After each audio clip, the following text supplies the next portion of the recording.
Welcome to golden screens. అమ్మ ప్రేమకు కొలమానం ఉంటుందా? అమ్మ ఇచ్చే ప్రేమ, ఆప్యాయత, అనురాగం వీటి గురించి ఎంత చెప్పినా తక్కువే. అమ్మ కంటే గొప్ప ప్రేమ, ధైర్యం ఎక్కడా దొరకదు. సంవత్సరంలో ఒక్కరోజు నిర్ణయించుకొని అమ్మ ప్రేమను పొగడడం కరెక్టేనా? ఇంట్లో అందరికంటే ముందు లేచేది అమ్మ. అందరికన్నా లేట్గా పడుకునేది అమ్మ. పిల్లలు ఎక్కడ సరిగ్గా తినరు అని వాళ్ళకి కడుపు నిండా తినిపించిన తర్వాత తినేదే అమ్మ. ఏ సెంటిమెంట్స్, నమ్మకాలు లేని ఆడపిల్ల కూడా తల్లి అయ్యాక తన పిల్లలకి కాస్త ఒళ్ళు వేడి చేస్తే తల్లడిల్లిపోతుంది, దిష్టి తీస్తుంది, మొక్కులు మొక్కుతుంది.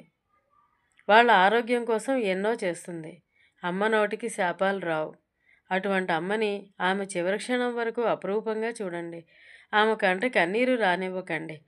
అదే మనం తల్లులకి ఇచ్చే అమూల్యమైన గిఫ్ట్.